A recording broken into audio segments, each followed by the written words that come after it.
In February of 1980, the 22nd Grammy Awards were held at the Shrine Auditorium in Los Angeles. Michael Jackson's Off the Wall, released the previous August, already established as one of the most commercially and critically successful solo albums of the previous several years, was nominated for one Grammy Award. One. Not Album of the Year, not Record of the Year, not Best Pop Vocal Performance Male, though Don't Stop Till You Get Enough had reached #1 on both the pop and R&B charts, and was one of the most played songs on American radio in 1979. Not Best R&B Performance, though Off the Wall had defined what contemporary R&B sounded like more completely than almost anything released that year. One nomination. Best Male R&B Vocal Performance. Michael Jackson was 21 years old. He had just delivered what many critics were already calling the most important pop album since the mid-1970s. He had produced and co-written portions of it. He had sung every track with a level of technical precision and emotional commitment that the people who had been in the studio for the recording described as unlike anything they had experienced. One nomination. He did not forget it. The Grammy Awards in 1980 were not indifferent to Off the Wall. They nominated it. The nomination, Best Male R&B Vocal Performance, was a real category. A real acknowledgement that what Michael Jackson had done with his voice on the album was notable. He won the award. That was not nothing. But it was not what the album deserved, and everyone in the room understood that. Album of the Year that year went to Christopher Cross for Sailing. The album was a work of carefully crafted soft rock that had performed well commercially. It was not, by any measure that was being applied by the people who thought seriously about music in 1980, a more significant artistic achievement than Off the Wall. The gap between the two outcomes was the gap between what the Grammy Awards rewarded and what the music deserved. And it was not a small gap. Michael Jackson's response to the Grammy night of 1980 was not, by all accounts, an outward display of frustration.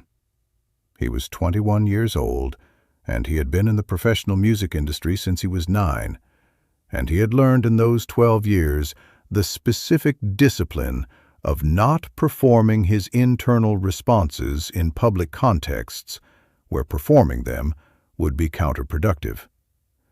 He accepted what he received with the grace that the occasion required. Internally, the picture was different.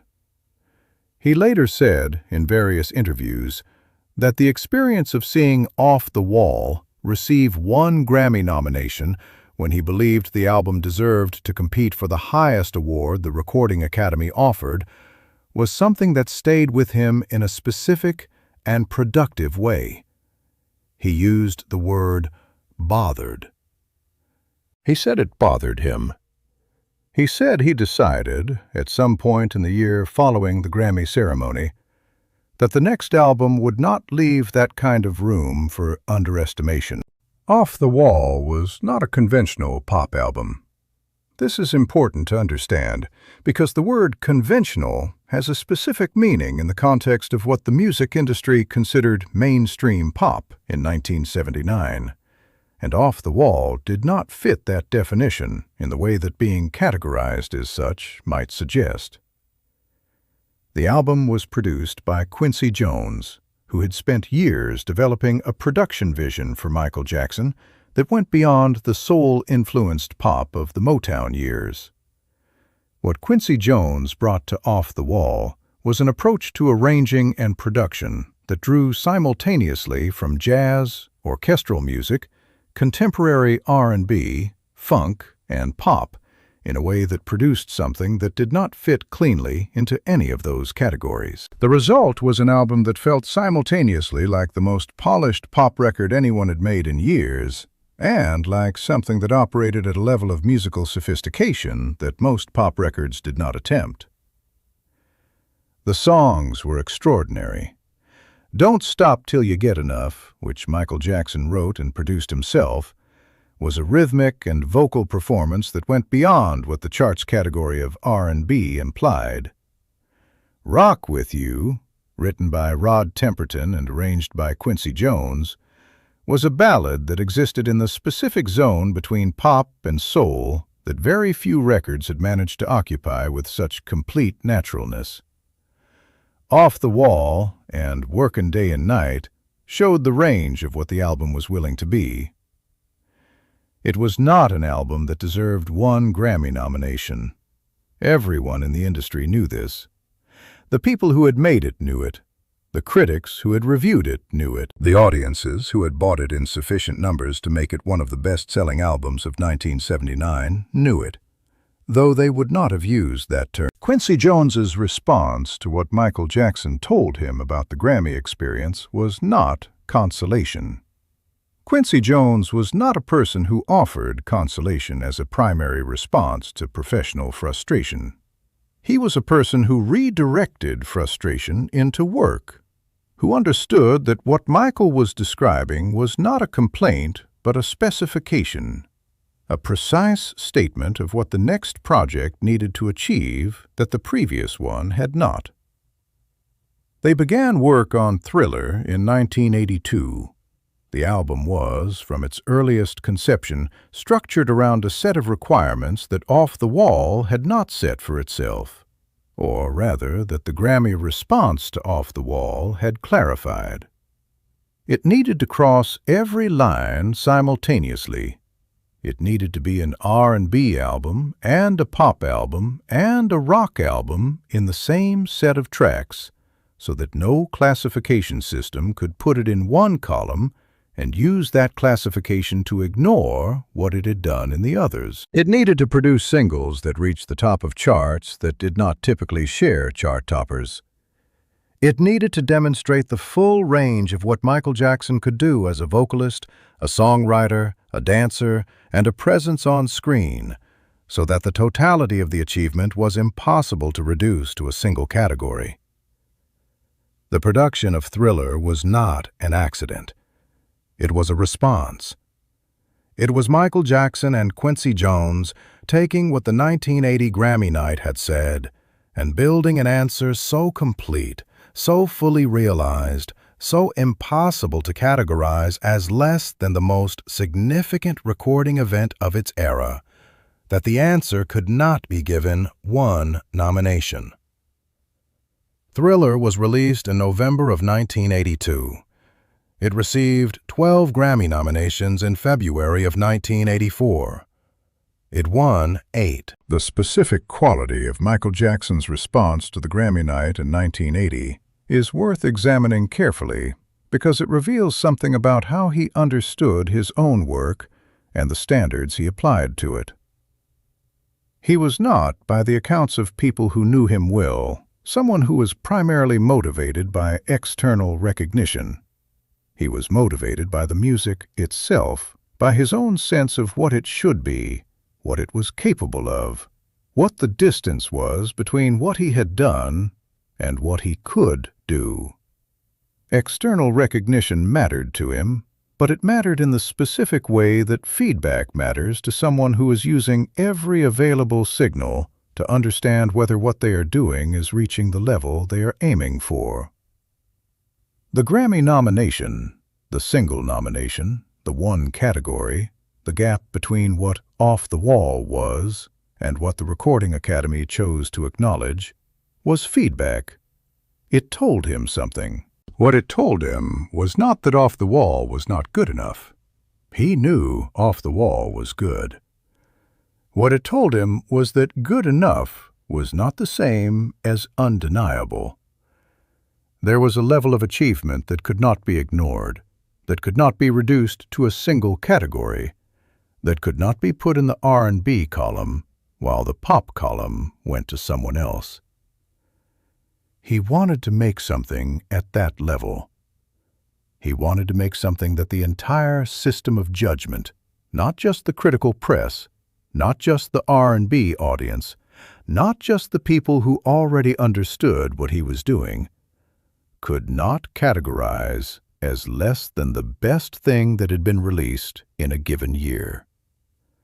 He wanted to make something that could not be given one nomination. He talked to Quincy Jones about it. The 8 Grammy Awards of February 1984 are the most visible part of this story. They are the number that appears in the history books, the record that stood for 26 years, the official measurement of what the Recording Academy made of Thriller. What is less often discussed is the relationship between that outcome and the night 4 years earlier when Michael Jackson sat in the same auditorium and watched Off the Wall receive 1 nomination. The connection is direct.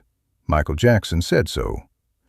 He said in the years after the 1984 Grammy night that Off the Wall's Grammy experience had been a motivating factor in what Thriller became. He said it bothered him. He said he decided, because of it, that the next album would not give the system a way to minimize what it had done. This is not a story about grievance. It is not a story about someone who felt wronged and spent 4 years being angry. It is a story about someone who received a clear signal from the external world about the gap between what he had done and what the external world was prepared to acknowledge, and who decided to close that gap, not by lowering his expectations to match what the system was prepared to recognize, but by making something that the system could not avoid recognizing. The specific intelligence required to make that decision, to take a disappointing outcome and convert it with precision and patience into a 4-year project that addressed the specific reasons for the disappointment, is the part of Michael Jackson's career that the public performance of his work sometimes obscures. He was not simply an intuitive talent who made things because he felt them. He was also a strategist, someone who understood the system he was working within and who made deliberate choices about how to move within it. The specific achievement of Thriller, the thing that made it impossible to dismiss or categorize as anything less than the most significant pop album of its era, was not accidental. It was engineered with great deliberateness to preclude the possibility of the response that Off the Wall had received. Beat It was a rock song with Eddie Van Halen's guitar solo, released to rock radio. It went to number 1. It broke the informal segregation of radio formatting that had kept black artists off certain playlists for decades.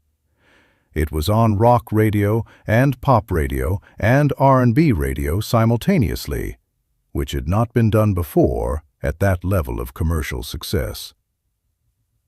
Billie Jean was a pop song with a groove that no existing category fully accounted for.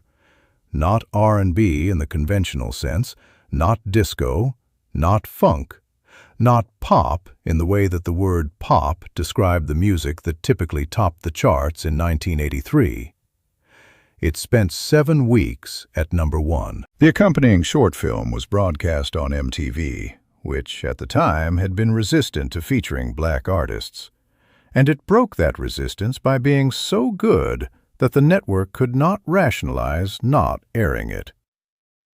The album did not give the system any convenient place to put it that was smaller than the best.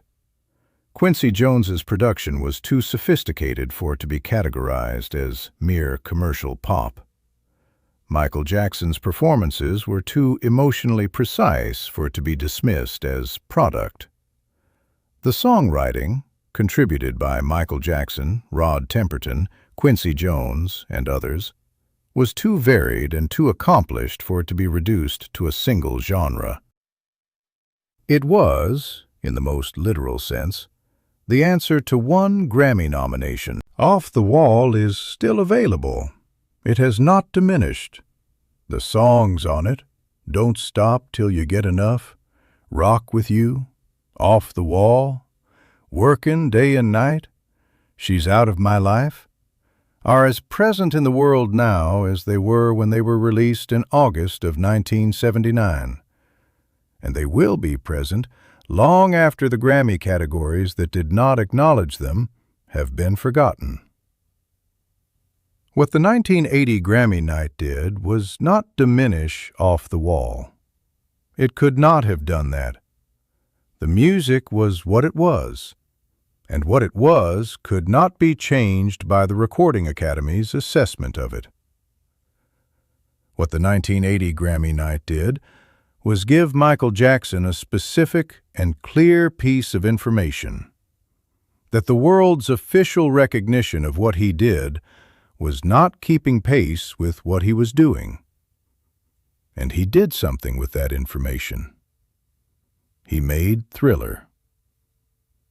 The albums are both still available. You can hear them in sequence: Off the Wall in August 1979, Thriller in November 1982, and hear in that sequence both what Michael Jackson was when the system did not know what to do with him, and what he became when he decided to make the system's response impossible to avoid.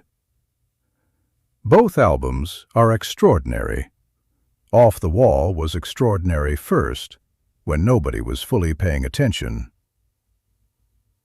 One nomination. He remembered. He made sure everyone else would, too.